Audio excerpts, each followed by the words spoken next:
Hey everyone, Sweeney here, and welcome to another episode of the Triggercast. Today we have on John Logar out of Australia, another Australian. He's an extremely successful business consultant. He is from the website Consulting Unleashed. He also has his own podcast over at Business Unleashed, both very quality products. Thank you a lot for coming on today. Hey, thanks. It's great talking to you from the future, actually. and and just to kind of, we were talking a little bit before, and when I first got introduced to him, he was kind of introduced as a local business consultant, and as I started listening and chatting with him more, I was like, this guy is no local business consultant. Most people, we think local business consultant, we think $1,000, $2,000 for their services at most. They're doing okay, and they're working with small brick and mortar businesses. As we've discussed, I mean, some of your larger clients are, in the 700, in the six-figure range. For example, one client at 700 grand. Your average sale, you were saying, on the lowest end is 8 to 10 grand a month. So he's definitely no small local guy. That being said, one of the big things that you had mentioned that I liked is the opportunity uh, of selling online to offline businesses. Now, what everyone's going to enjoy from this podcast and what I'm excited to dig into with you is that you approach it in a very different way. Everyone else kind of starts here and tries to work their way up, whereas I feel like you try to go as high as you possibly can instantly. Yeah, absolutely. I mean, you're mentioning that with the local marketing, the low-end client, a lot of people I speak to get very frustrated because they deliver great results for their customers, but they're delivering great results on petrol fumes. They're not resourced in delivering those results. So they're dealing with customers that have minimal budgets or limited budgets, and those people with those limited budgets are expecting you to give them outstanding results. And so the pressure is on. So what happens is, the amount of effort and energy that you have to put into place to get a result with a low budget is quite extraordinary. So you end up making no money. And the other thing is you get frustrated with your clients and you start sitting and saying, hey, I don't want to deal with these types of clients. So little businesses or small businesses are no different to major or larger businesses. So if I say a larger business, anything 50 million plus in terms of annual revenue is considered, to me, you're starting to head into the big business category. The medium-sized businesses start in that the 10 million to that 50 million area. Is where the medium-sized businesses start. So they've got a lot more costs in running their operations. They've also got significant numbers in terms of their clients, so they need bigger numbers, lots more clients. Their markets are more mature. They also understand that they need to invest in marketing to grow their businesses. So if you're dealing with small businesses, limited budgets, they're not thinking bigger, so they're not looking at expansion or growth or supporting a larger infrastructure. So the strategies that work at the low end, imagine if you took the same strategies and you had a bigger budget to work with to apply the same strategy to a competitor in a larger market, the results are going to be extraordinary. So there's nothing stopping you. People who actually run and own companies that are 10, 50 million, 100 million plus, they have the same characteristics. They've got hair on their head, two ears, right? They're kind of like everybody else. They've got the same challenges and frustrations. It's just that they might have one or two little zeros on the end of their numbers that differentiates them from the lower end of the market. The But they're numbers like are us. different, but the people are the same. Exactly. And not only that, but their thinking is going to be different. Somebody who's running a multi-million-dollar business is thinking very differently to somebody who's running a business that's turning over a couple hundred grand.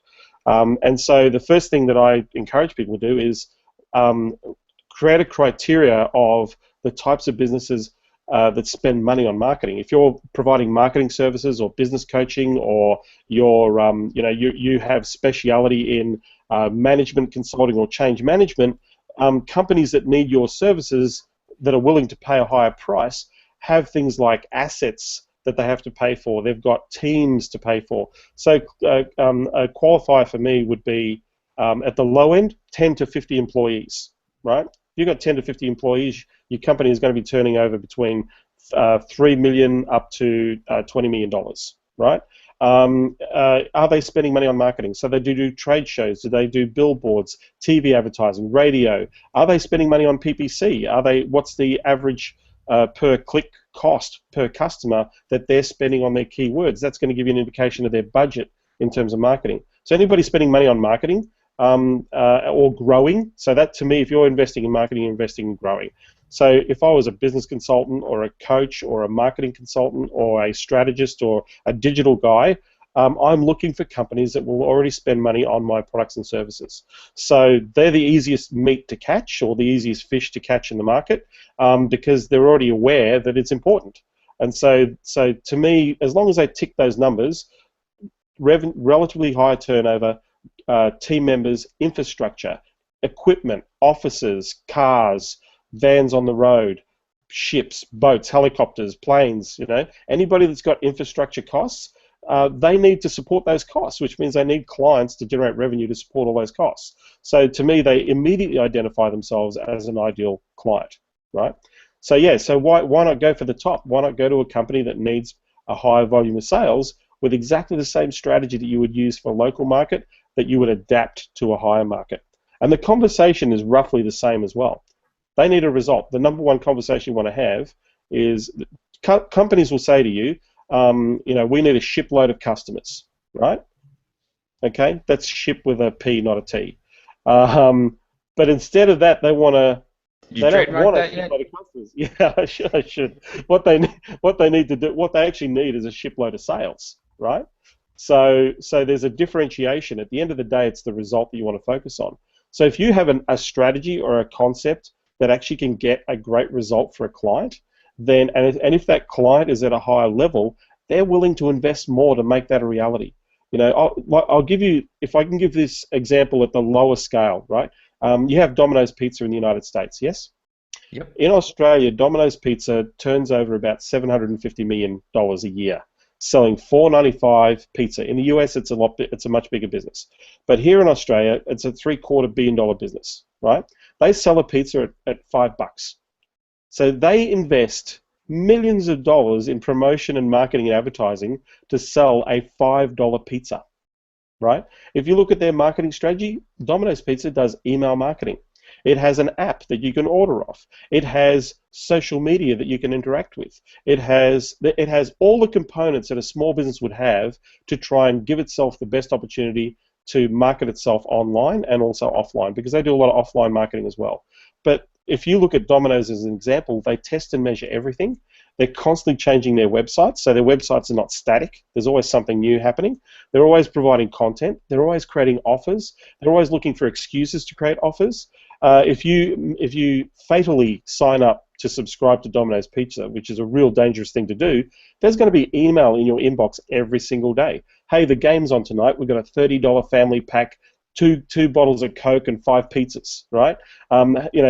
Stop cooking, start buying pizzas, all these different offers that they've tested over and over again. So here's a company, major corporation, $750 million, that is spending a fortune on pay-per-click, Facebook ads. It's doing retargeting and remarketing. It's doing direct response, direct mail to its customers. It's doing direct point of sale in their stores. It's doing referral strategies, right? So it's relying on multiple systems. All these systems and strategies are the same strategies and systems that smaller businesses use. So then my question is, how do we apply what Domino's is doing to everybody? Because if it's working for Domino's for a $5 pizza, do you think it's going to work for somebody who's selling a $100,000 car or a $50,000 car? Now, to kind of anchor this conversation, I've had the pleasure of talking with you a bit personally before we got on the interview. You've thrown out some examples. Are there any examples that you can share with us kind of these ideal customers? Okay, I'm going to share a conversation that I had with a person that I had literally the day before yesterday. So this person is a high-end, I would call them a high-end business coach. They're C-level, so they only mainly deal with chief executive officers, CEO, operations people, senior frontline management within companies. So we're talking corporate type people. So what she does is she takes them out of their environment, walks them through a strategy to realign where they're heading from a direction point of view, from the business point of view. It's a very strategic process, and they get a lot out of it. And she would charge roughly about $5,000 to $8,000 to do that session with her clients, right? Now at that level, it's relatively low. However, I asked her a question, what's the value that people get out of this session? And she says, well, the feedback is absolutely huge. And the results have been extraordinary because all of a sudden they've got a very clear focused direction, they've got a strategy, they pull the teams in to align that strategy and go and execute, and they get great results. And I said, so is it worth more? This was my question to her. Is it worth more than what you're selling it for now? And she said, yeah. And I said, well, what should you be charging for it? And she said, 30 grand. I said, so next client, go and offer it to them for 30 grand. Don't change what you're offering. Just deliver exactly what you normally would deliver in that process, and say your investment in that process is $30,000. Not more than 2 hours later, after I had that conversation, she says, "Hey, I just got my first $30,000 client." The guy said yes, right? So it was almost like she had to give herself permission to understand the value by asking her the question, saying, "What happens? What's the result? What do they get out of it? Would they, what do you think it should be worth?" As soon as she accepted that as the truth for herself in that moment, to say, "Hey, this is ridiculous. I'm doing amazing service. They're getting awesome results. 30 grand is still not enough, right? But let's start somewhere." So Yeah. she 6 times her price, and the person said yes. And then here's a classic example of this scenario, taking it a step further. She now identified the type of person that would pay 30 grand because she's now got a direct example of who would just pay 30 grand. So she says, "Hey, I know 5 other people just like this person, right, that I've been speaking to, but we've never really engaged." So 24 hours later, yeah, I've got 2 appointments. I've already told them what it's worth, and they're saying, yes, let's do it. Let's talk about it, right? So she's already price anchored the $30,000 option to her to her existing, what she perceives as her ideal client. So all of a sudden, in the space of 2 days, she's going to be adding anywhere between $60,000 and $90,000 worth of revenue just by changing the price, not the service. Now, so that being said, that does bring up the point of the ideal customer, but I kind of mean in the niche industry perspective. Okay, so if we were looking, so we're talking about a consultant providing a service to a niche? Yeah. Okay, so a lot of consultants tend to go into their business being generalists. So they have a service, or they may have a suite of services they can provide, so they can solve all these problems. So if we can pick on digital agencies as a perfect example. So somebody stepping into the digital marketing world, they can do lead capture, they can do Facebook advertising, they can do PPC, they can build a website, they can do landing pages, they can do reputation management, SEO. So there's all these things that they can do because they have this knowledge and they have these skills. They can do email marketing. They know all of it works. So when they go out to market, they're targeting they think to give themselves the best chance is that if I offer a broad suite of services, then at least I've got a shot at getting something out of everyone, right? And that's the danger. So if we go to the concept of niching, if you have a very specific idea, and we were talking just before this call where we're talking about a particular person that had a strategy for a cabinet maker, and it was a lead generation funnel, and it worked really well, right? So the cabinet maker is probably a business that's turning over maybe $500,000 to $1 million, maybe a little bit more, and so their average sale might be sitting around the $8,000 to $15,000 mark, right? So if we have a strategy that's working and it's successful for a particular niche, there is more than one cabinet maker in the United States, I would imagine, right? So if it works for one, it's going to be highly likely that the result that you get for one is going to be pretty similar, maybe even better, because you've had time to test and go directly to get the better result for another person.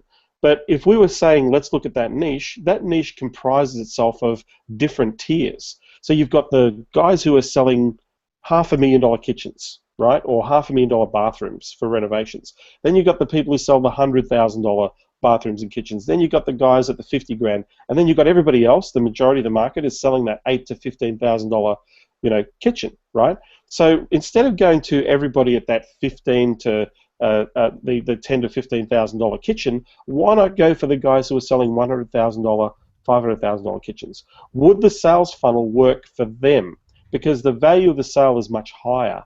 And so the rate of return, they can invest a significantly more in their investing in advertising and promotion to get a better result or a bigger result. So the acquisition cost of the client is higher, but the profit is even higher.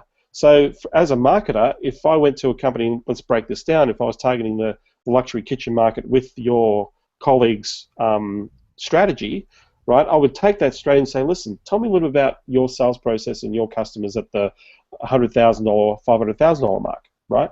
Well, generally they'll find us through magazine advertising, or we've done some form of Facebook promotion, or we've paid for some radio or TV, or we've got ourselves into some program where we're displaying. We're in a display home scenario. People come and have a look at what we do, and they generate an inquiry, right? So this is what happens. So now, if you think about this process, nobody's going to go in and buy a $100,000 kitchen based on one point of contact, right? It's just not going to happen. Okay, so there's got to be an education process. There's got to be a relationship building process. There's going to be multiple phone calls. There's going to be estimations. There's going to be changes. So the sales cycle for a $100,000, $500,000 kitchen may be 3 to 6 months for a person to make that decision.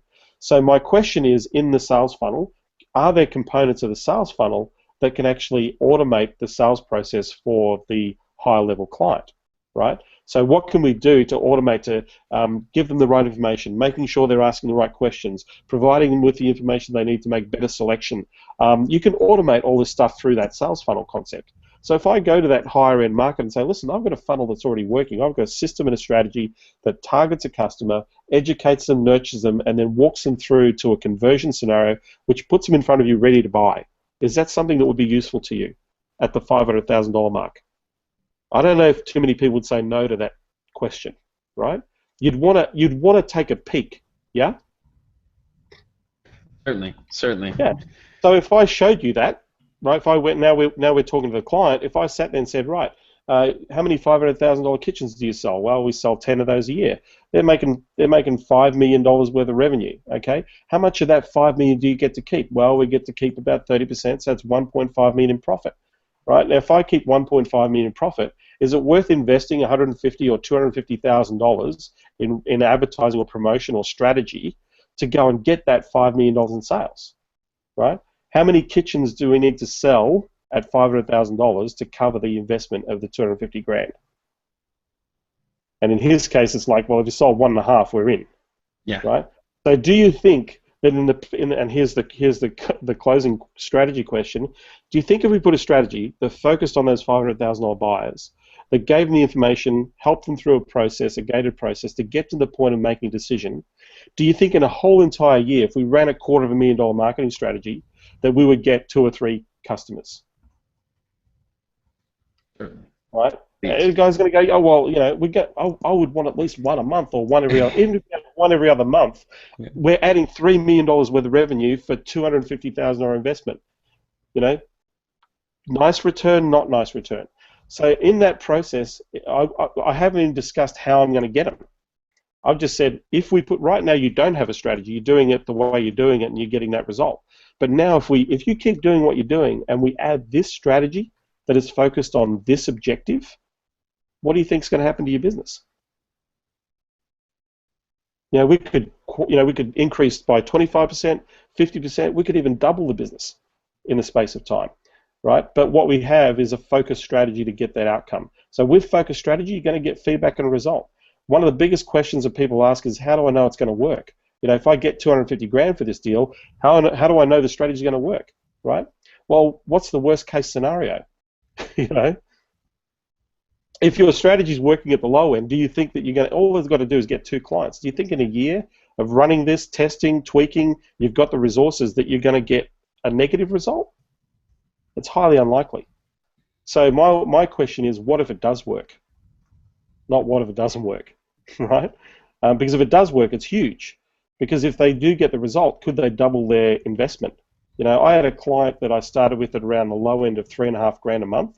Within 3 years, now they're spending $45,000 a month. Because what they've done is, because they've grown and because they've added value to their business, the more profit they're making, the more they can invest into marketing. As long as that marketing is generating return for them, they're happy, right? Because it makes sense. If we're getting this return, we're getting positive return at this level, what happens if we double our spend? Can we put in other strategies to improve or get better conversion rates? Or so these are, I know I'm talking about tactical things, but to me it's the common sense of business. Who's the customer? How do we help them buy your product? If we can automate that process, which we can today better than ever before, can we accelerate the sales process? If we accelerate the sales process, what impact does that have on the business? Because what you do then as an owner is you focus. But outsourcing to you or to me as the consultant, my job is to live and breathe to bring you those great customers you can be great with. You know, so if you have that conversation, it's really hard for people to say no to you. And now it seems, just in our talks, that was weird. It just looped back. Did your headphones go out or something? No, I'm with you. Oh, okay. Strange. So typically, I think most consultants, local business consultants, sell more SEO, reputation marketing. It sounds like you tend to sell more on the automation and It's what to me is where you get the SEO is an important component of marketing, but SEO is long-term results, and it's very competitive, and it's very expensive to get it done right. So it takes time to get those sorts of results in SEO. Whereas in responsive marketing, where you're running a campaign to generate leads, to bring them in, to nurture and go for conversion, your results are a lot faster. My question is, how do we get the results as quickly as possible? SEO and reputation management is a slow way of getting results. But if you get fast results for a client, then they're more willing to spend more. They're more willing to say, hey, we did this and we got this result. Shall we go again? Shall we increase? Shall we improve? My question is, how do I get the best possible result? So if you have a service that you're offering, the service you want to offer is, how does my client get the most outstanding result possible with this service? If you can answer that question, then you go, right, who wants these types of results? And if we can aim it at a bigger client that wants bigger customers or bigger sales or more sales, then you've got a much easier sales process or approach, because you're focusing on the end result for the client instead of, hey, I can build you a great website, or hey, we can do some great SEO and get you on page 1. Well, yeah, anybody can go on page 1, but for which keyword? For which, what is the strategy behind that? And when you get on page 1, what happens when they visit the site? Do they, I mean, right now the stats are, and this is Google stats, 92% of people that hit a website leave the site within 3 seconds. So you're only there for 8% to sell to, right? So my question always is, what's the strategy, not the tactic? And strategy is worth way more than tactic. You also differentiate yourself from the market by providing strategy instead of tactic as well. So how would you kind of what would that language look like? Okay, so let's say, for example, if you're offering strategy, okay. So the best philosophy is to you need to understand first to be understood. So you've got to know your customer or your market better than they do in some respects. Okay, so how you find out? I'm going to outline a really simple strategy of how you change the whole philosophy of how you approach marketing to businesses. So let's say, for example, I was a solar company, selling solar panels for homes so people can save money on electricity, green energy, that sort of stuff, right? That's a really competitive environment, okay? Now, there are different levels of solar technology and price point. The domestic price point for solar technology for in-home sits around the $12,000 mark, is about the average in the US. In Australia, it's no different. It's a very similar price point.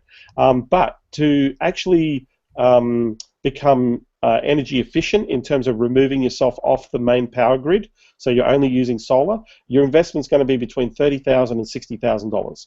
Now, the average household is not going to afford 30 to 60 grand. You're looking at a market that is much higher, right? So the solar, my question is, does a solar panel company want to sell $10,000 solar systems, or does it want to sell the $30,000, $60,000 solar systems, right? Where they can get better results for their customers, they're getting better margins, and they're building a better solution, right, in that market. So if that's the client, if that's the business that I'm in, I need to think about my customers, right? So my approach to the company would be, first and foremost, tell me a little about who you're wanting to target as a client. What's the most profitable client you have?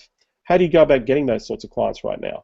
What strategy do you put in place to attract, engage? How long does it take you to convert that client? So if I have all this information up front directly from the market, now I can formulate a strategy to say, right, this is how they do business right now. This is how they get the business.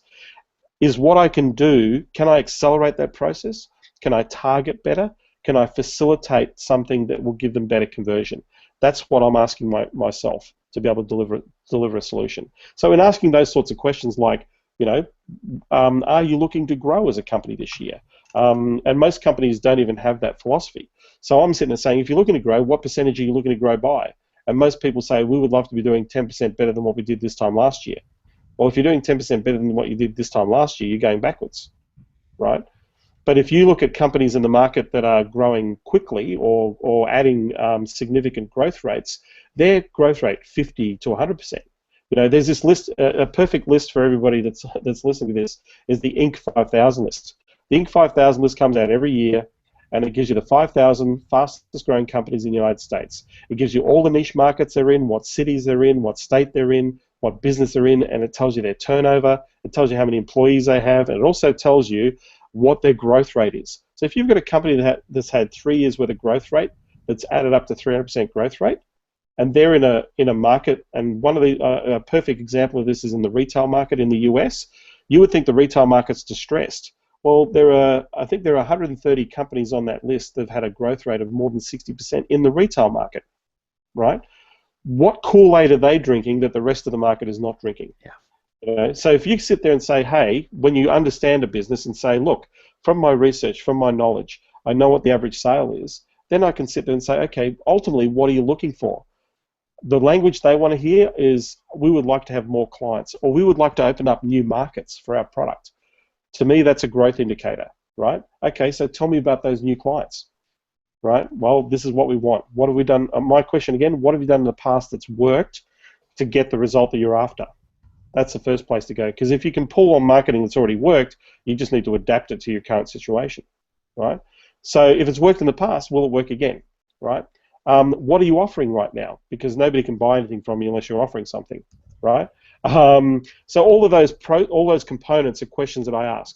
So that if I can go back and say, listen, I've spoken to the top 5 solar panel companies in the United States, and some of the feedback that they're getting about the trends and where things are going, these are some of the things that they've been talking about. So one of the things that was discussed is the potential or the opportunity to generate better results in conversions and attract more higher investing clients in the solar area. And so after talking to these companies, here's some of the ideas that were shared to make that happen, right? So now I'm going to take that information, I'm going to go and get a list.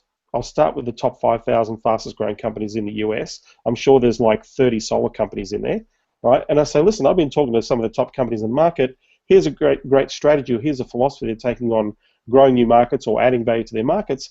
Are you actually looking to do similar things, or have you thought about this type of opportunity for your business as a strategy to moving forward and growing? If you want to know more, just click this button and let's have a chat, right? So now I'm engaging, giving them some ideas, some value that is directly related to them. It is results driven. I'm using examples from their industry. I'm even saying, hey, I spoke to this company and this company and this company. So I'm creating social proof. Now in this scenario, Sweeney, I have not had a client in this market yet. All I'm doing is I'm just having a conversation to identify what the best possible strategy is, right? But that's coming from the industry, not coming from me. Okay. So if I have 5 conversations, I'll get a pretty good gauge of where it's heading. Then I can feed that information back. If that gives me credibility and authority in feeding that information back, right? So my next question is, if there was a strategy to go and generate more of those, $30,000 to $60,000 customers, and there was a process that you could automate that scenario or improve the efficiency to get sales across the line faster, is that something that might be worthwhile looking at for you? Right? If you want to know more about that strategy, just click here. Now, with these kind of top 5 in the industry scenarios, Yep. how do you go about facilitating those conversations? Just send them an email saying, hey, I just need to interview for you a second, or I've got one question I need to ask you. I'm talking to a whole bunch of you guys. These are the 3 or 4 other people I'm speaking to. Can you help me out for a second? I imagine that's where having your own blog too could come in nicely. You don't need it. In some of the niche, I'm in the self-storage industry. When I was approaching that industry, I was talking to $450 million companies. I didn't have a blog, or all I had. In fact, I had a Gmail email. Hmm. I just went, hey, you're the CEO of this company. I know that you've been doing really well. I've just got one question for you because I'm trying to just understand some of the trends that are happening in the industry. Is it okay if I give you a quick 5-minute call to ask you that question? Your success And then I rate tends call. to be very high. Yeah, because I tend to call them straight away after I've sent the email. And and here's the trick to that strategy, just to give you an example. So if let's say this is a really simple email, right? It's like one paragraph, right? It might say, hey Bob, your company's doing some great things in the self-storage industry. I'm actually talking to some of the bigger players in the market, and your name keeps coming up. I just have a key question on perhaps your opinion or your understanding of some of the trends that are occurring in the industry. Is it okay if I just give you a quick call for 5 minutes and ask you that question? Right? So then I send that email. So I press the send button, and then I just pick up the phone. Now, in the United States, your gatekeepers are called Becky, right? In Australia, the gatekeeper is called Karen. If you're in the UK, the gatekeeper is called Charmaine. But Becky is a very good gatekeeper, especially for big companies. Right? It's not that easy to get into CEOs of larger corporations. They always have Becky in the front. So when you pick up the phone, or when I know Becky's going to answer the phone because I know the CEO is not going to pick up that phone. I'll just sit there and say, listen, I just sent Rob an email. I just want to make sure he got it. Could you just put me through for a second? Now, 60% of the time, Becky thinks that I know Rob, right? So she's probably going to put me through. The other 40% of the time, Becky says, so who's this?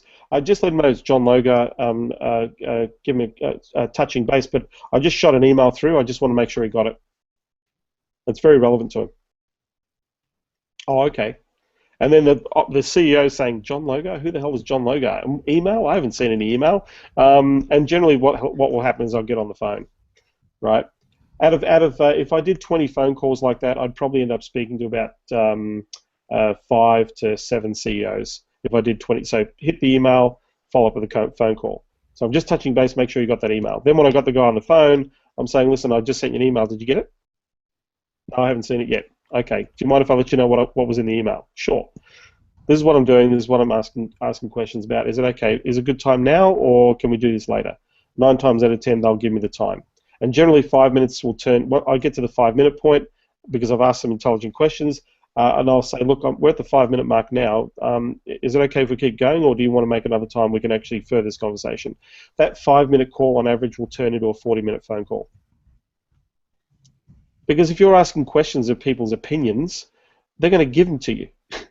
Nobody asks people for their opinion, right? So the first point of understanding somebody is to understand them. Say, look, I just want to understand. So what you're saying about this situation or that scenario, this is what you're saying. And they say, yeah, pretty much. And I say, well, is there anything else that, as part of that story? What else do you need to know? What should be, what should be a consideration? So it's really a questioning technique where you're asking the what, how, where, why scenario, right? And generally what will happen is people are quite willing to share their knowledge. Now at a level, and this is another part of the strategy, because we're talking about getting into high-level people. If somebody's given you 20 minutes or 40 minutes of their time at a high level, you want to acknowledge them sincerely and thank them. So it's not a matter of saying, hey, thanks for the call, or sending an email saying thank you. Go and get a thank you card. Go and spend $11 on a moleskin journal and say, hey Bob, I know you're a busy guy. I really appreciate the fact you gave me the time and the insight as to some of those things that you said. I just want to say thank you for giving me that time. Now you send that off to Bob via courier, right? Because now you're talking to somebody who's running a $450 million company, right? Now you may not be working for them today, but he will never forget that phone call. I've got people that I've spoken to 3 years ago that have actually got my thank you card pinned up on their board beside them on the phone 3 years later. So yeah, it's really funny. That thank you sent to me said, you're the only person that's ever thanked me for a conversation. I've got that card sitting here right here. You want to stand out from the crowd. You want to build relationships. You want to get into people and get them listening to you. Acknowledge them. Acknowledge them for their time. Acknowledge them for their expertise and their experience. That's the fastest way to continue that conversation. So with Bob, I'm calling him Bob, but with the company in the United States, the $450 million company, I've had half a dozen conversations with that person in the last 3 months.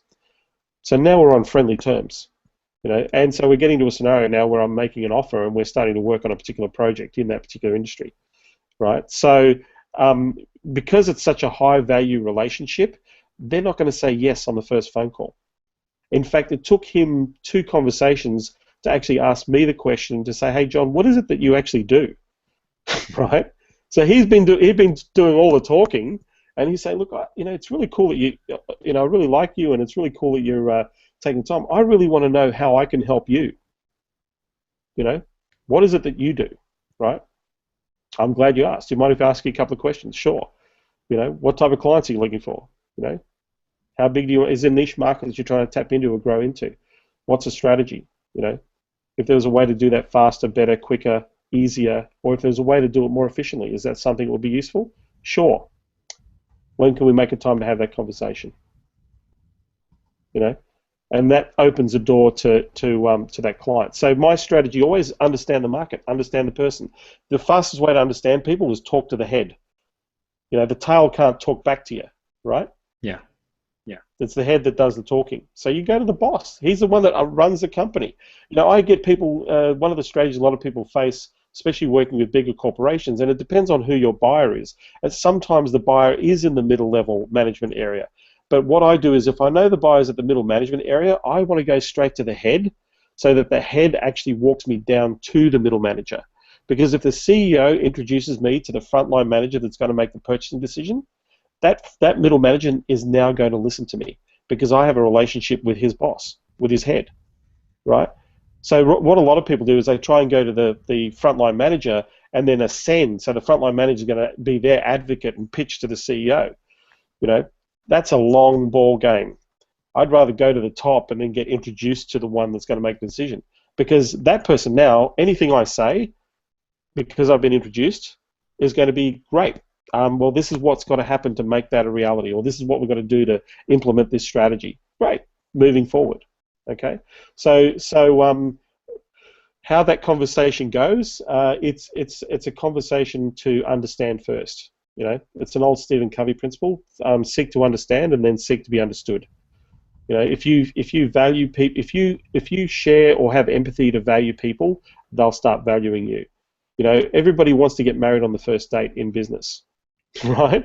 It's really hard to go in and walk up to somebody at a bar and say, look, you look really cute and you're my ideal prospect, and I think we're a real match. We should get married today. What do you think? Ain't gonna happen, right? So in the dating game, you find out if you like each other. You talk, you listen, you share with each other. Then you say, let's go on another date, and let's go on another date, and before you know it, you're at the position where you're committing to each other, and then you're getting married. Well, in business, the same. Your business card is a bouquet of flowers, right? Your invitation to have a conversation is, hey, I like you. Let's get to know each other a little bit. And then, hey, here's how I add value, or here's how you add value. Aren't relationships about adding value? The more value you add in a relationship, the stronger the relationship is between two people. It's no different to working with businesses. And bigger businesses are much easier to build relationships with. If you nurture relationships at a bigger end, you're going to get bigger results. And the other part of this, and we talked about this before we got on this call, was you don't need a lot of clients as an independent consultant to make a whole lot of money, right? At the low end, if you're dealing with local marketing clients, you probably need 20 or 30 clients to make a couple $100,000, right? At the high end, to make the same sort of money, you only need 1 or 2 clients or 5 clients, and you're making the same sort of money. And your profit margins are higher, and your costs are marginal as part of that process. So for example, the average consultant, and we talked about this before, the average consultant in America is earning between independent consultant, I'm not talking about somebody who works in a corporation, but independent consultant and a business coach, their average income is between $55,000 and $75,000 a year. That's the average, right? Now, if you take consideration your costs and taxes, you're bringing that income down to $35,000 to $40,000 a year. Well, that's a job. So if you think, and the milestone that everybody aims for as a business, as an independent consultant or as a coach, is $10,000 a month, $120,000 a year, right? Well, at 120 grand a year, you're still only making about $60,000 as a salary. You're not making 120 grand. So you still got a job. So the real figure that consultants need to be aiming for is 250, 300 plus. Because at 250, 300 plus, now you're pocketing $15,000, $17,000 a month in your pocket. Now you can have a good lifestyle in the Western world at 15 to 17 grand a month. And that's where people, from a strategic point of view, my question is, what does that $300,000, if that was the goal from a cash flow point of view, what does that comprise of?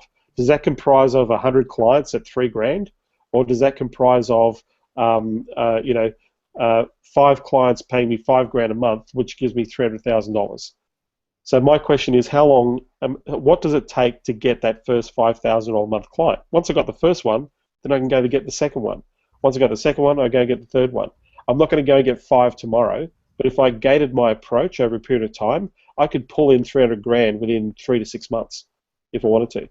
If I focused on what does a $5,000 a month, $50,000 or $60,000 a year client look like, what are they spending, what are they getting out of that, and then what is my service that facilitates those results that I'm selling. So generally, instead of selling a whole bunch of services, pick one. Pick one service that gets awesome results, and then vertical market that. And then pick the top 20% in that market, and then go for them first. Because you only need a handful of those guys to make you multiple 6 figures and generate a huge revenue out of that. So I have a really big philosophy with the students that I work with. My goal for them, and this is where I get them thinking, is you only need one client, right? The only one that's the most important right now is the next client that you're going to get, not the next 10 or 15, just one. So I have this stupid idea where right now I'm using this strategy at the moment. I think you can see this. It's a post-it note with a number 7 on it. Okay, I have a particular project where it requires 10 clients, right? And this post-it note changes when I get the next client. So I stick the post-it note. So if it was 1, it'll be number 1. And so my first question when I get up for this client is, who am I speaking to today? Who am I engaging with? Who am I connecting with? Who am I going to ask to be number 1, right? If I do that every single day, number 1 is going to happen pretty quickly, right? If I'm up to number 7, that's happened in 3 weeks, right? So sorry, I've got 6. I'm looking for number 7 in this particular project. So my question during the morning is, who is in my pipeline? What am I doing? What communication I've got out there? Who can I offer something to someone? Who can I take to the next level of communication so that I can find number 7? Because once I've got number 7, then I can put number 8 up there. Right? It's a pretty simple strategy. Works every time. I've seen people generate those clients within a matter of days sometimes. Sometimes it takes them a little bit longer depending on the strategy of the client. The example I shared with you earlier on, I mean, that was like literally overnight. Who's that next client? Oh, I've got somebody I'm speaking to right now. I'm going to make them an offer. Bang, she was lucky. She wasn't lucky. She was confident, and she accepted the fact that she delivered that value, and she made the offer. And the person went, hey, that's awesome. They actually said yes too quickly. So for her, it's like, and straight away, it's like, I've got 5 more people I can approach. Okay, so who's going to be number 2 at 30 grand? Then we've got number 2, who's going to be number 3? And so before you know it, she's got $90,000 worth of revenue instead of $15,000 worth of revenue. So now to bring this back a little bit, where do you like to find your leads? So say the solar power example. Okay. The ink resource was a great one. Yeah. First place that I go to for any niche or niche, depending on where you are, is an association website. So there's a website in the United States. There's an association websites for associations. So there's an association of association executives.org, right, in the US.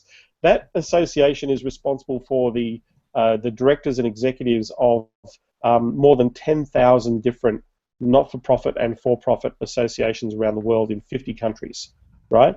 So the first thing is, I would say, niche association. So if it's solar power, there is a solar power association, right?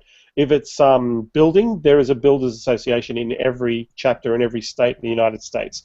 If it's air conditioning, there's an air conditioning association. If it's self-storage, there are three major associations. There's the National Association, there's the Texas Association, the Florida Association, and then the California Association. These are the three biggest self-storage associations in the United States. They combined represent more than 30,000 members in that industry, right? So some of these websites, let's pick on a website. If you went to the Plastic Surgeons Association of America, I think it's Plastic Surgeons Association of America. On their website, it says search for a plastic surgeon, right? So you type in zip code. So you can put New York, Central Manhattan. I think it's 10001 in the actual search bar, and it's going to give you a list of all the plastic surgeons within a 50-mile radius of that zip code. Right? It's going to give you their name, it's going to give you their practice, their website, their email address, and their phone number. Right? Now, if we looked at plastic surgeons as a target market, the average sale for a plastic surgeon, depending on the service he provides, if he's doing things like breast augmentation or mummy makeovers or tummy tucks, anywhere between 15 grand to 30 grand is about the average sale for these guys. Right? Their profit on that is 30 to 40% would be their rough gross margins. The only reason I know this is because I've spoken to enough of them to find that out. And by the way, if you haven't spoken to people, if you want to find the average sale, for example, I recently was looking at the architectural niche for a specific project. I just typed in, what is the average fees for an architect in Google, right?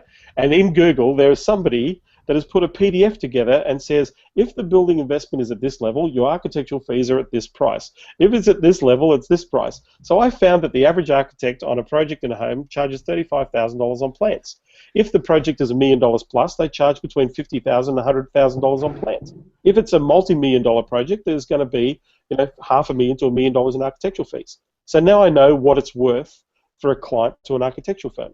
And this information is generally on association websites. So the plastic surgeon is a classic example. A lot of association websites share their members, and so using a little electronic trickery, there is scraping software. So you can literally take the entire list, right, off somebody's website.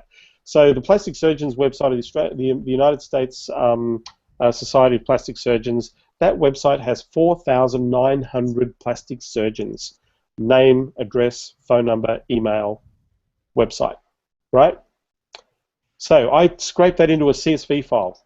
I don't do that. I go and hire somebody else to do that. Scrape it into a CSV file. Now, I'm not going to spam 4,000 people, right? That's ridiculous. Okay, but I'm going to do a little bit of homework. So I'll go to the New York Plastic Surgeons Society, the local chapter, and find out who are the top 10 plastic surgeons in New York, because they generally have awards at associations, right?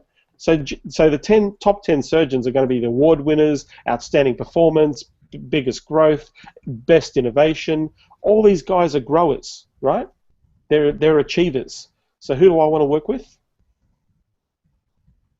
Yeah, you want to go with what's hot. What's hot. Yeah, I want to go with who's making it happen, because the guys that are making it happen are the ones that are thinking about making it happen, right? And they're acting upon it. So these are ideal clients, right? So I'll go and have a chat I'll sit there and say, hey Bob, I noticed you won an award last year. I want to say that's awesome. You won the growth award. I just want to understand, what do you contribute, or what things have contributed to that growth spurt? Now Bob's going to tell me, well, we did this and this, we made a decision and we wanted to grow, and so we introduced new services, we brought on other partners and practitioners, and then we had to improve our marketing systems and our marketing strategy, so we employed a consultant, got in systems management, and so he's going to give me all these things that they did to grow their business, and then I'll go to, is there anybody else in the market that's doing what you're doing or is looking at doing similar things? Yeah, I know Peter. Is it okay if I just mention you to Peter? I just want to touch base with him. Do you know him? Yeah, sure, no problem at all. Hey, Peter, I was just talking to Bob and he was telling me about blah, blah. Peter will accept my phone call, right? So now I'm talking to Peter. Now I'm talking to two top plastic surgeons. So two top plastic surgeons are giving you feedback, ideas, strategies on what's working and what's not working. So now, if I've had like 3 or 4 conversations, now I understand what's going on. So now when I approach those people in that industry, I'm coming with a level of authority and understanding. So it's much easier for them to accept a phone call or accept an email or to accept an engagement from me so that I can talk to them about it. So how do I target? Associations is really easy. It identifies people. You can find lists and contact details. Now, if I don't have an association, then I look for an event. So generally, most associations have an event that is attached to their industry, and it's a national conference. A couple of months ago, I flew to Las Vegas from Australia to attend the National Self-Storage Association conference in Las Vegas. So there were 3,000 self-storage companies at the conference. And then there was a trade show, and so there were 200 companies displaying their services to that industry. So who has a relationship with my market? All those people in the trade show, right? Those customers that are sitting at the conference are their customers. So if they're investing 50,000 or 100,000 being at the trade show, they're investing in marketing, aren't they? Yeah. Yeah, so they're investing 100 grand or 50, and it's really funny. I'll share a really funny conversation with you that I had at that particular event. They're spending 100 grand to be at a conference for 2 days, hoping they're going to get a return on investment. So they're willing to spend $100,000, accommodation, airfare, stand, real estate at a trade show for 2 days to get as many names, addresses as they can get from people to generate sales from that. So if their product is, unless their product's selling 50 grand or it's a $30,000 or $40,000 product, they're going to need to make some significant sales to recoup their investments on that trade show. So if they're willing to spend 100 grand for 2 days, imagine how much they're willing to spend over an entire year, to buy those customers. So trade shows are a great list of potential clients within a niche, and they're also a great list of people that you can build relationships with to introduce you to the niche that you're after as well. So that's the other side of the coin. So if I'm at a conference and I went and attended this conference and I had lunch, breakfast, and I had dinner with these guys, we hung out, we partied, right? And so I'm saying, so where are you from? What are you doing? What's big news for you at the moment? What's working? What's not working? What have you tried? What have you blown money on? What haven't you blown money on? Is it you're heading in the right direction, or is it crap? And they go, yeah, it's crap, it's good. Or you wouldn't believe we tried this little thing and it worked like gold. Oh, cool. Thanks for letting me know. Right now, most people are going to say, so John, what are you doing at the self-storage conference? I'm not in self-storage, by the way. I don't own a facility. I don't market to self-storage people. I was building a software product for that market, right?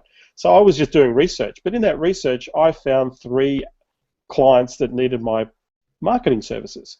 So going to that conference and spending 5 grand, it was actually 8 grand to get there for the week, I came back with like $250,000 worth of business, right?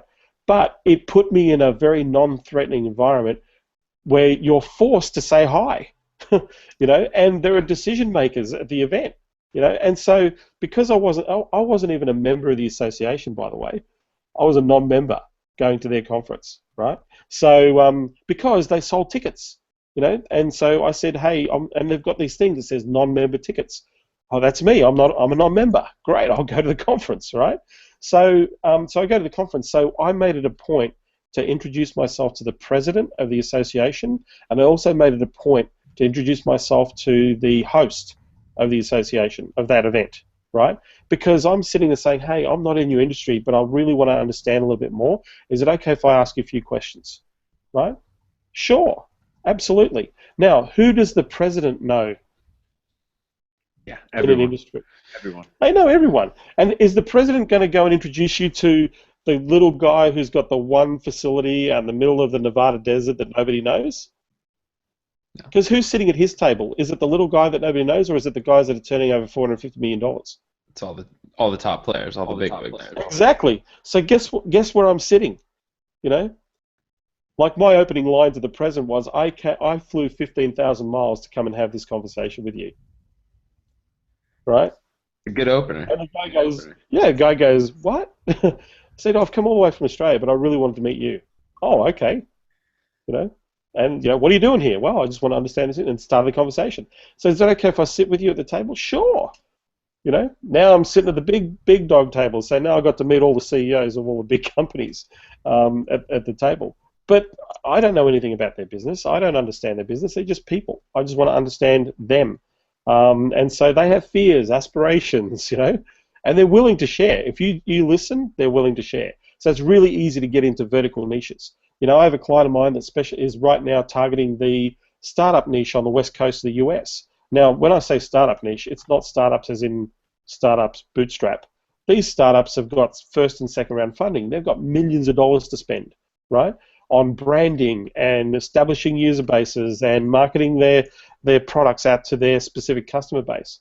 So what does he do? He goes and talks to those companies that are raising those funds, talks to VC people who support those companies to provide and invest those funds, and just has a conversation. What are you doing? How are you doing? Why are you focusing on development when you really should be focusing on user base? What's your strategy for improving or increasing user base?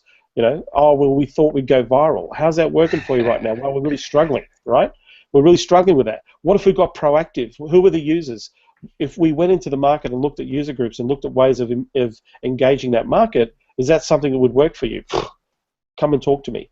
You know, the guy's sent 20 emails. He's now got 5 phone calls or 5 appointments with companies that are interested, that are funded, in saying, yeah, we're interested in the strategy is going to help us improve our user base, because that's the value of our business for our second round or third round of funding, right? So these guys have got cash.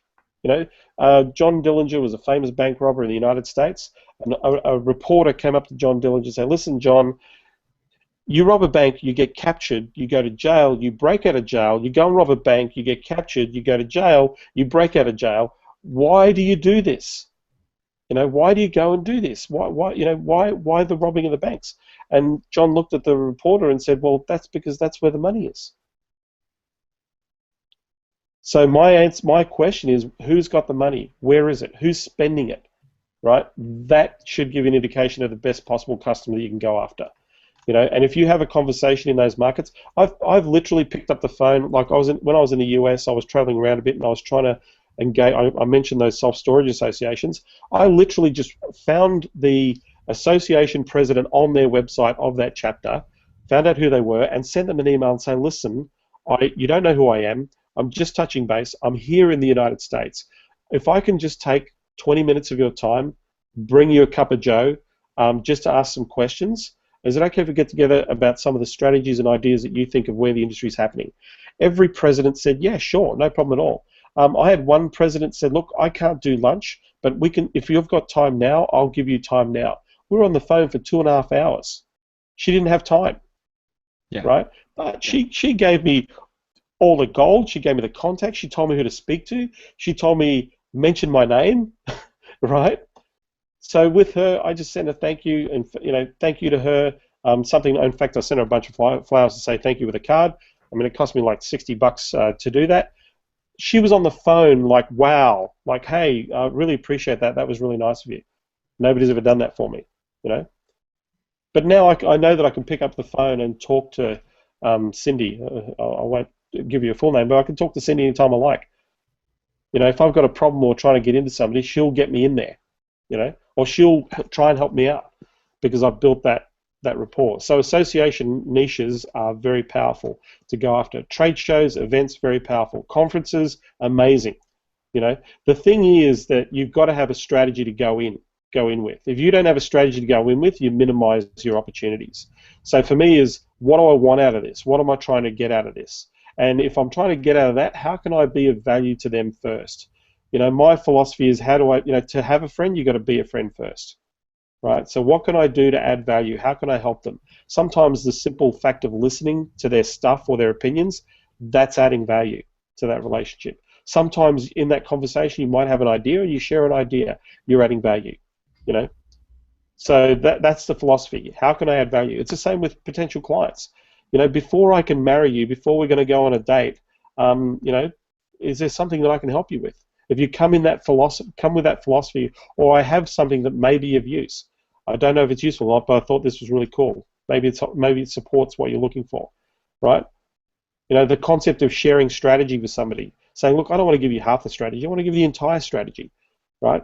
And they go, but then people have obviously said, well, if you give them all the strategy, they don't need you. I said, nobody's ever going to do it. They don't have time. Yeah. You know, they're going to sit there and say, this is really cool. Can you come and help us with this? That's what they're going to say. It's really funny. I was working on a particular project in a particular niche market. I was in the engineering field, and I had a very specific service for that field based on some conversations I had, and I was sort of debating on whether or not I was going to deliver the solution. So I just thought I'll just lay it out for them step by step, show them all the bits and pieces, and then just give it to them and just get feedback and see what they think, right? And I gave this solution to 4 of them, and 4 people rang me back and said, wow, this is like huge. You've pretty much answered every single question I've had with this particular solution, right? And then my thing was, great, are you using it? And they went, we would love to, but we haven't got time to implement it. Can you come and help us? Now, what I did was I outsourced it because I didn't want to do it. So I found somebody who could deliver the solution for me, sold the contracts, and made some profit. Well done. Now, do you ever use kind of paid traffic in your client getting? Oh, absolutely, absolutely. Facebook is great for, depends on who you're targeting within an organization. So a perfect example is if I was targeting CEOs of companies, right? They have personal assistants that work for them, right? So if I was doing Facebook targeting, I would be targeting personal assistant groups. I would be targeting those sorts of people that are the gatekeepers, because those people bring stuff to their bosses, right? So if you're talking about a scenario that they're in, you relate to the PAs, and their boss is obviously asking them for ideas and support. If they come across an idea, they'll share it with their boss. So I've used paid traffic to get into to CEOs through Facebook. I've used paid traffic. I've used Google AdWords, LinkedIn advertising, using LinkedIn email strategy to connect with decision makers. Even as simple as running a direct response campaign offline directly to the market. Like I used to do this little neat trick where I'd provide an entire strategy, but then I would personalize the front of the document like a magazine. And a perfect example of this is, say, the dental practices. I found out that in Scottsdale, Arizona, there are 1,400 searches every month for dental veneers, right? There are 90 dental practices in Scottsdale, by the way. So I just picked 5 practices, and I put the name of the practice on the front of the cover of the report, saying, Peter Jones, Smiley Dentist picks up 30% of the veneer market in Scottsdale, Arizona. 113 people are looking for veneers in Scottsdale. So it's like just headlines on a cover. And then inside, this was a strategy on how you pick up veneer patients, right? And so I actually printed that at Staples, right, on a heavy stock. Cost me like $5, and then had a courier the document, the 4 pages to the dentist. And so he opens it up and sees this magazine with his name all over it. So naturally he's going to open it, right? And then I'll pick the phone up and say, hey, did you get the magazine? He thought, oh, that looked really cool. In fact, I'm getting it framed, right? but it opened the door. The device wasn't the important part of that strategy. The important part of that strategy was to get on the phone and have a conversation. So yeah, have I paid for traffic? Absolutely. Do I run sales funnels? Yes, I have run sales funnels. They can work very, very effectively in niche markets. In fact, one of my consultants that I work with runs sales funnels in the physical therapy market in the US. His solution sits around the $30,000 to $60,000 mark. He runs paid traffic to get physical therapists through Facebook into his sales funnel, puts on a webinar, explains his strategy, says if you're interested in applying the strategy to your practice, just give me your phone number and I'll make a time, or go to this thing, make a time with me, and then pitches. And he generates, he's averaging 1 to 2 clients a month at 30 to 50 grand. So that's not bad. Yeah. So yeah, paid traffic works really well. So I want to be respectful of your time. I know we are definitely at the end here. So I have two main questions. Okay.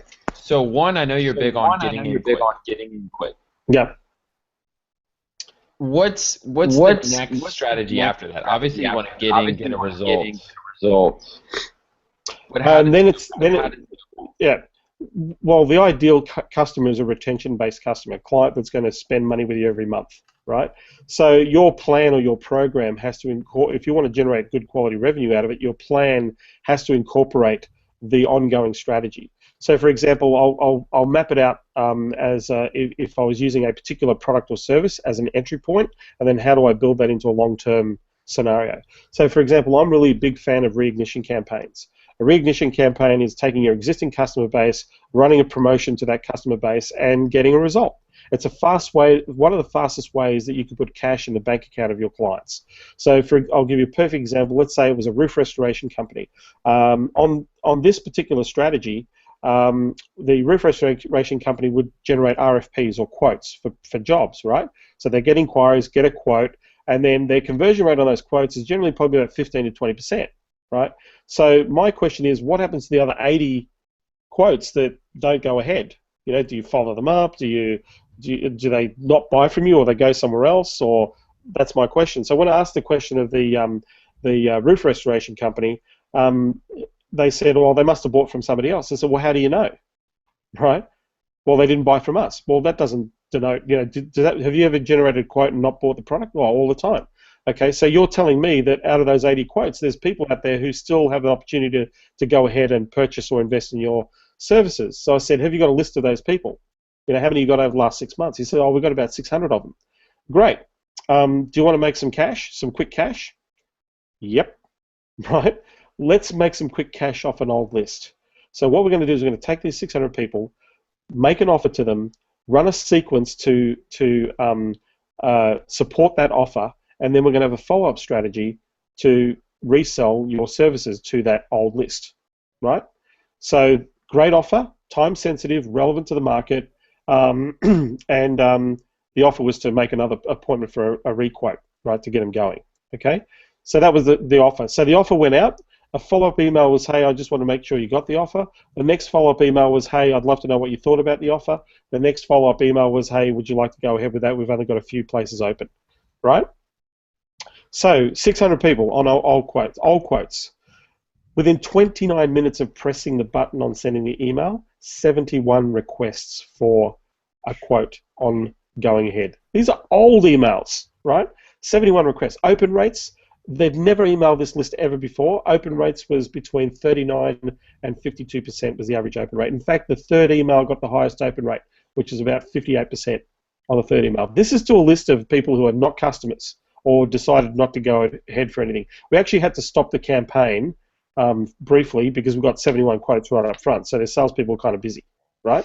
Yeah. So 71 sales off quotes that they've written 6 months ago, or sorry, 71 inquiries. Out of the 71 inquiries, they generated about $250,000 worth of revenue within 2 weeks from that particular campaign, right? Now that was one campaign, and right now we know that 80% of the people that that didn't buy, the reason they didn't buy is they fell out of the follow-up process, right? So I went and said, look, we made $250K out of this really simple strategy. By the way, I did charge him significantly for the setup of that campaign. I said, if we're doing that, and how many quotes are you generating every month? He said, well, we generate about 250 quotes a month, right? I said, well, and your conversion rate's 20%? Yep, conversion rate's 20%. Okay. So what happens to the other 200 people that don't buy, because opportunity cost is huge. So I said, what if we had a system where we did exactly what we did here, but we had it going on an ongoing month-to-month basis? If we plugged that in, knowing that we made $250,000 with this strategy, if we kept this going for a year, and the worst-case scenario, you made $100,000 a month, that's an extra $1 million worth of revenue to the business. Is it worth investing $60,000 to put that into place? $5,000 a month? And I'll take 8% of the gross profit of the sales on top of as a commission, right? So now I've got to retain. If you got a result, why don't I just replicate the result? And because he's made the money, right? He can afford the $60,000 or the $100,000. Yes. Mm-hmm. So it's very easy to pitch an ongoing scenario based on a successful result. That's one example. Another example is a client will start with me on a particular strategy where it was lead generation. They would have a budget for ad spend, and I would say, okay, let's make sure we track this. Let's make sure we're improving our conversions. Let's make sure we maximize. So the idea is to feedback the result on the campaign. What I would do is every fortnight say, look, we just got you 200 phone calls. What was your conversion rate on 200 phone calls? Can you just check the log at the front desk? They'll say, oh, we got 17 clients out of that. Average sale for you, $800. 17 times 800, just made $35,000. So if we keep doing what we're doing right now, we're going to be hitting $70,000 for the month, right? But if we improve our conversions, we might go to 100 or more, right? So if I have that conversation with my client every fortnight, and we get that result where they're spending 5 and getting 70, right? Or spending, at that stage they were spending 5. All of a sudden, hey, this is what happened in this 2 months. We made 150 grand, and you spent 10 grand, right? If we looked at targeting better, adding some other different components to your marketing, lead capture, putting a nurturing sequence, if we actually up the spend from 5 to 15, knowing that you've already got the cash, is it worth going after that extra business? Well, the answer, of course, is sure. Let's go for it, right? So as long as I'm feeding back the result and then saying, hey, I've got another idea to improve this and get better results, but you need to make an increased investment to make that a reality. So it's very easy to ascend a client over a period of time on a retention based on results. So my question is, how do you get the best possible result in the fastest possible way? Because if you do that, then you've got a client that, one, is very happy, 2, you've got a testimonial, a case study, that's 3, and 4, you can go back and upsell other services to a person. So if you're a web developer, align yourself with a person that does traffic. So you design the site, put the conversion elements in, then go and find a traffic specialist and say, listen, let's work together. We need ongoing because they need an ongoing campaign. Can we share in the profit? So the traffic specialist does all the work, you capitalize on the profit, right? And then you're adding revenue for yourself as you go along. Right. So the goal is, or the idea is, how do I get the wallet share of the marketing dollars from that client? So if a client's spending $250,000, I want 50 grand right up front. If they're spending $500,000, I want to aim for 100 grand right up front. I want 1/5 of the marketing spend as quickly as possible. Then if with that 1/5 of the spend, my goal is to get the best possible results and make sure they're aware of it. And once I make them aware of it, then they're going, hey, can I take another 20% of your ad spend or your marketing budget because we're getting such a great result over here? And then can I take another? And I can, after a period of time, I've got all $500,000, right? But that's a strategic process and a strategic thought process. Remember, we're talking about building a business, not building a hobby. Yeah. No, I hear you. I hear you. And that's answers the question. That's at the big scale. That's at the big end. The question was about ascending. Yeah. The better relationship that you have with the client, the more money they're willing to spend with you because you're the one that's constantly coming up with ideas and strategies and getting a result. One of the dangers that consultants get, and this is about client selection as well, if you're dealing with lower clients, they're expecting more for their money. So it's really hard to live up to expectations. Some smaller clients don't even want to be tracked, because they don't want to admit that you're doing a great job for them. Because if they admit that, then it's like this vicious cycle. Or I don't want to, I can't get rid of them because they're getting a result. But what I want to do is I want to put pressure on my supplier to get a better result. I don't want to work with clients like that. I want to work with clients who are freaking ecstatic of the fact that we actually got some good stuff happening. Does every strategy work? Absolutely not. You're gonna, any marketing is going to tell you, with your experience, and we all know, and anybody listening, you got to test and measure. Did every campaign I run hit it out of the ballpark? No. But because I'm actually measuring everything, I'm using the tools that we have to get the result for the client. I can make adjustments. So, like, I've said to one guy, he says, "Look, we get money through TV advertising." I said, "Well, okay, how many clients do you get from your TV ads?" And he couldn't tell me. He said, "Well, we run this. We spend, we spend $95,000 a month in TV ads, and we know the phones ring roughly at this level. So we're probably picking up about 35 clients that are spending at about 10 grand, right, with us, right? So 95 grand, 350 return, right? What's your profit on that? Okay, well, our profit's about 150. So 95 grand to make $65,000 profit. But I don't know. He hasn't got exact figures. So if I said, what if we could actually show you a direct result from the activity of the client, the behavior, and we can actually identify the engagement to the sale? And what if we could take the cost of acquisition from $5,000 per customer or $3,000 per customer down to $1,000 per customer? So you get to keep $2.5 grand out of every customer thereafter. If we could do that, can we take some of that TV advertising budget? Well, if you can do that, I'll name my firstborn after you, John. right? And Because it then hasn't and worked then any other another way since John then. was born. Yeah, exactly. So yeah, so just I guess for me, the way I've always thought is business is really simple. They need three things. Every business needs more clients.